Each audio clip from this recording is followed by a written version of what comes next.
following is a non-profit fan-based parody. Cartwright and Tenor is owned by Glassfox. Please support the official release, darling.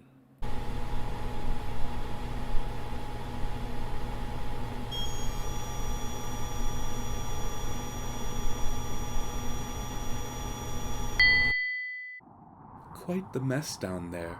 I don't suppose anything mortal could have done this kind of damage without a wrecking ball. Are you certain someone broke into your apartment, Branson? What do you mean by that? Well, half your apartment wall is outside in the alleyway, claw marks on the opposite building that drag downwards to the ground, and a blood trail that leads down the alleyway. Likely our culprit escaped on foot. Really? Man, the landlady's not going to be happy about this. Wait a minute. You can feel it too, right? All the heat should have escaped by now, and yet the temperature in this room is still hot. 1 o'clock. Just as I thought. A naughty little entity has been running amok all over this place. So, we are dealing with something otherworldly. Fortunately, it's just one entity this time. Still, we need more information to find out just exactly what we're dealing with here. Do you mind telling me everything that happened, Branson? Well, I went to sleep a few hours ago. Bo wasn't home yet, but he usually studies pretty late at the library on Saturday nights anyway. What time did you go to bed? Around 11 or so. Coach had me training all day. I was exhausted. So you went to sleep before Bo came home. How did you discover the mess? I woke up when I heard a loud crash. I called out for Bo, and he didn't answer. The noises only got worse after I shouted his name. Lots of crashing sounds and heavy thuds. I was pretty freaked out. Odd. That plant looks like it simply fell rather than thrown. Did the neighbors not hear anything? I don't think so. Landlady lives in 1. She only opens her door to hound you if you're late on rent. I've never seen anyone in 2 before. The guy in 3 tends to go home for the weekends, and the girls in 5 slept through a fire alarm once. That day was a pain. I gotta be honest, I don't really know anyone else in the building that well. I think some of the flats above 5 are empty. No one came to check on me while I was waiting for y'all. I see. So you were calling out for Bo. What happened next? Well, I couldn't find my bat at first, but once I found it in my room, I rushed out here. Was anyone in this room when you arrived? No, just me. Everything was trashed and quiet. I saw that giant hole over there and panicked. I went to check on Bo, but he wasn't in his... Wait. Something wrong. Oh, my necklace. Your necklace? I'm not wearing it. I gotta... Oh man, please don't be missing. Look for reflections in your face. Didn't like what you saw, did you? This mirror was likely hung up on the wall with those intense impact markings. A rage-inducing trigger. It appears our culprit kept hitting the spot over and over, even after the frame fell. What's that? Oh no, I think it's gone. Branson. No. Mr. Burlock, please, join me in the kitchen. It seems our burly client is more worried about that trinket than he is about his deposit. Sorry. Still a bit frazzled from all this. No apologies needed. Do you think whatever caused the damage also took your necklace? Maybe. Not sure why. It's honestly not worth much. But it's just, special to me. Is this your roommate, Bo, in this photograph? Oh, yeah. That's the day Bo and I made a promise to stick together, no matter what. That's when he gave me the necklace. You two were pretty close, I take it. He's my best bud. He helps me with my studies. I help him try and get stronger.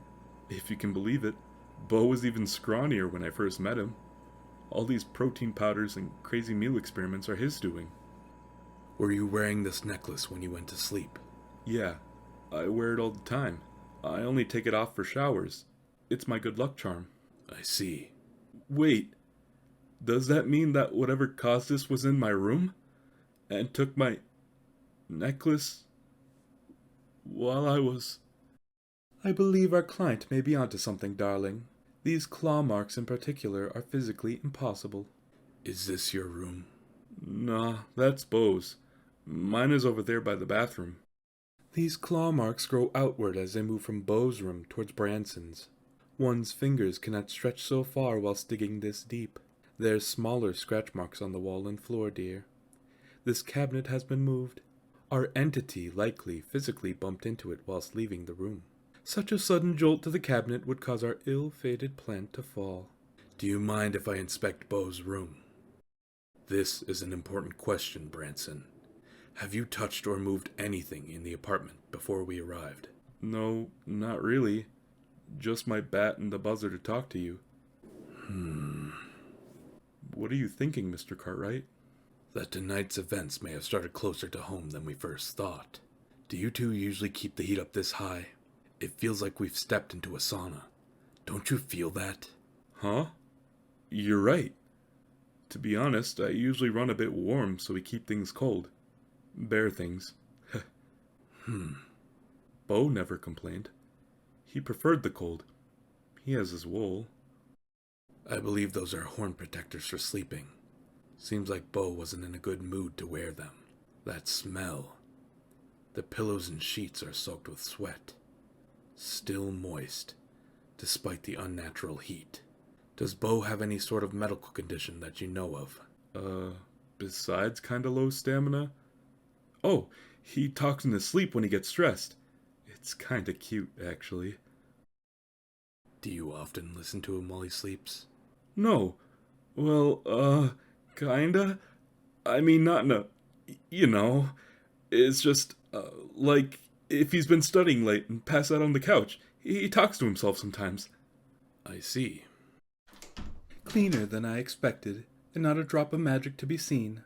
Refreshingly bereft of mold and monstrous tenants, too. Pity. Let's be terribly impolite and take a look through your things, shall we? Omega-3 supplements.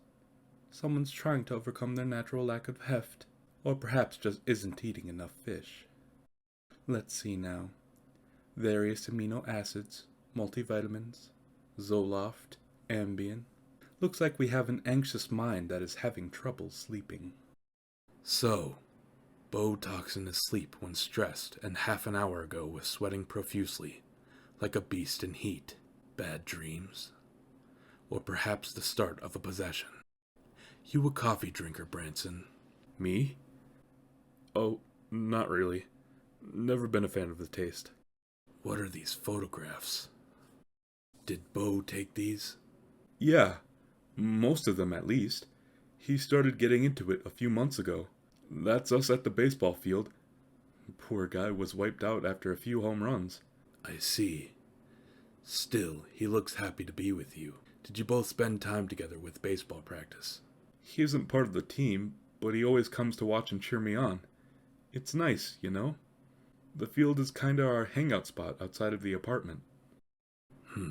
Are these Beau's keys? Yeah, he usually never leaves without them. So, we know he made it home safely and set these down here before going to bed. Did he say anything to you as he came in? No clue. I guess I would have been passed out in bed by then. Tell the truth. Does this or September 9th mean anything to you, Branson? I have no idea. As far as I know, Beau didn't have any secrets he wanted to keep from me. We've talked about all kinds of stuff together. You don't think he did something bad, did he? I doubt it, though this date seems to have been pinned a while in advance. Whatever it is, it must be something especially important to him. Body systems. Not sure how this would help with bodybuilding, unless... Is Beau studying medicine? Yeah, since before we met. He wants to be a physical therapist. And the schedule. Is this for your baseball games? Oh yeah, Beau's always there rooting for me, right in front of the bleachers. A video game device. What's this? A recently used notepad. Looks like it was tossed in here in a hurry. The lid to this tin wasn't closed properly. Could it have been in a panic? And the scrunched up paper. I'd say it's a safe bet this is the ripped page.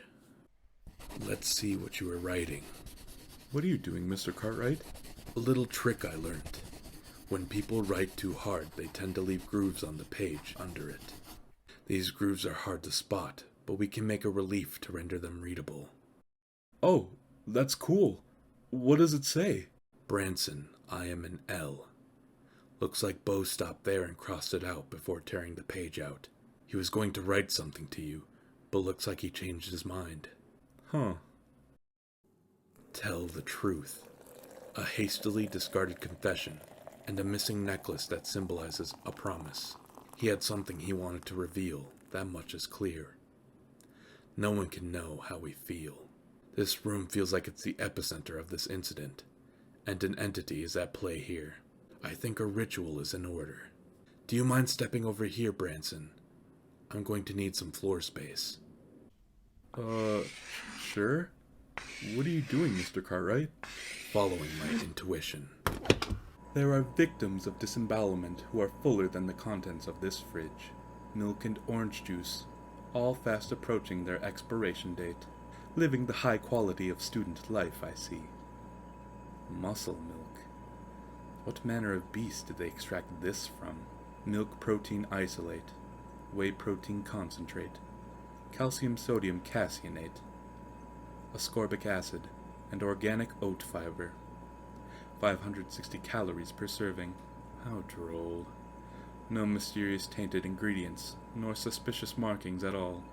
Now this must be the photograph Cartwright found. Let's take a closer look. And what do we have here? So you are the missing little scoundrel. Might you be a medium of some sort, perhaps? That engraving of yours, a marksman's reticle, for accuracy and precision. Fascinating.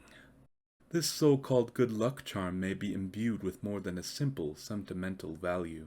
Regardless, I'd need to inspect the real thing before coming to any concrete conclusions. That should do the trick. Just need to imbue it now. Imbue it? Do you have to say some magic words? Nothing like that. Most magic I've come across is nonverbal. Think of this here as a cell phone with no battery. We need to charge it with energy for it to work. The more complex the ritual, the more energy we need. Actually, Branson, get over here. I'll give you the honors of performing your first ritual. Me?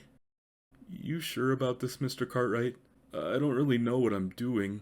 This doesn't involve blood, does it? Don't worry.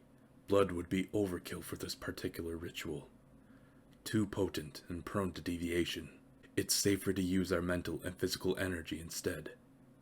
You will feel tired after this, but that's nothing that a cup of coffee can't fix. I'll walk you through it. You done any meditation before, Branson? A little. Coach makes me practice. Says it's to keep me focused because I tend to struggle around the 8th inning. This is similar. Place your hands in the circle and close your eyes. Empty your mind of all thoughts and worries. Then picture nothingness. If it helps, imagine yourself floating in a black void with no light and nothing around you. Like an astronaut? Don't talk. But yes, like an astronaut. Just you and the void. Now, imagine a spark of light in front of you. A small flame that pierces the unending darkness. Allow yourself to feel its warmth, bit by bit, filling your veins, warming your skin, making your very life force kindle and grow. Breathe in and focus on that blossoming energy. Channel all that energy back into the flame in an instant. Let that spark grow until it reaches a full blaze, bright enough to fill every inch of the void with light. You'll feel it in your arms, burning down to your palms on the floor. Put everything you've got into it. There. Now! Did it work? Open your eyes and see for yourself.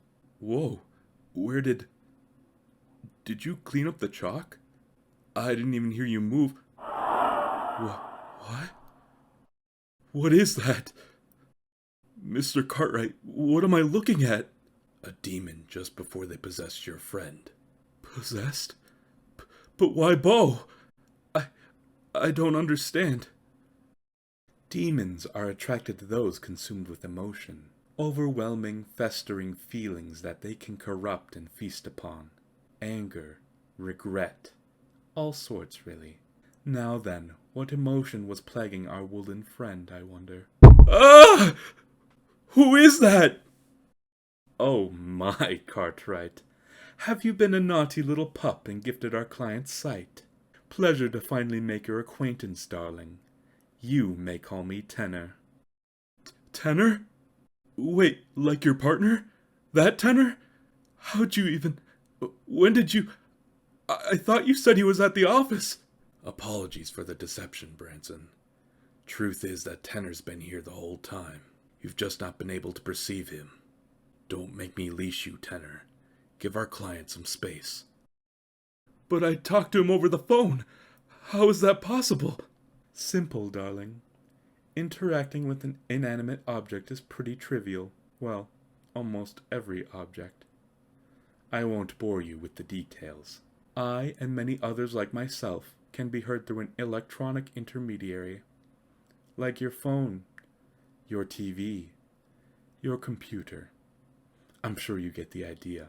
I haunted EverQuest on a whim once. That was fun. Just say you played the game, you nerd. Okay, but why can I see Tenor now? Side effects of performing magic. Doing so attunes your senses to the ethereal plane, and that means seeing his ugly mug and others like him. You don't need to be scared around me. I won't bite unless you ask. The attunement fades if you stop practicing magic. It'll wear off in a few hours. What is he? I'm Cartwright's shadow come loose. Do you perhaps have some needle and thread? Ignore him. This bastard's a demon. Literally. A demon? So Bo was possessed by... that? I don't really get it. How did it do this? Fancy a demonstration. Don't. Jealousy doesn't suit you, Cartwright. Relax. I know the rules. No possessing the clientele. Not to rain on your parade, but this is hardly the emergency scenario required for possessing me either. How irksome.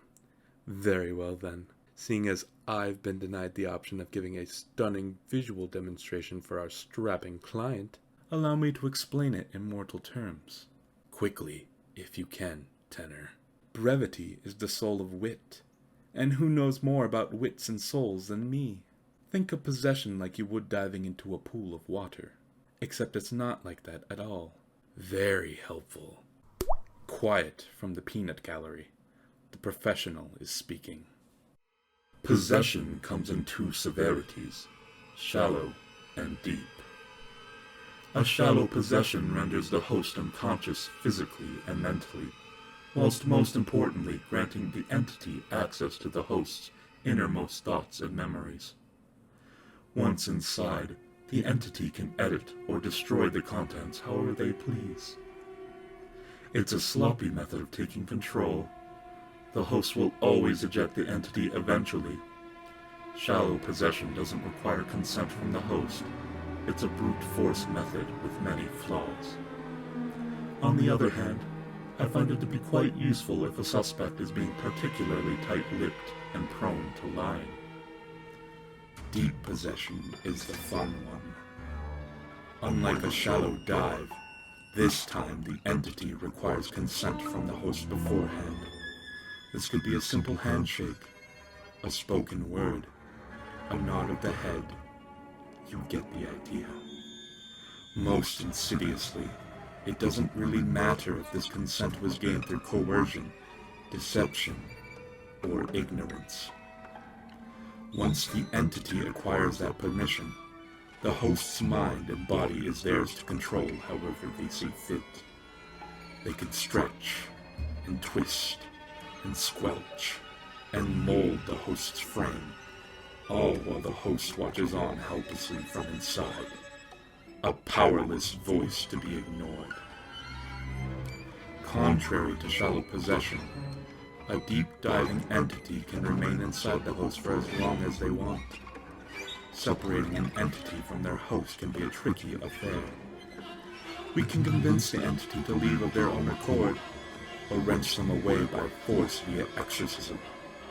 If a host's willpower is strong enough, they could feasibly overwhelm the entity from within and kick them out all on their own.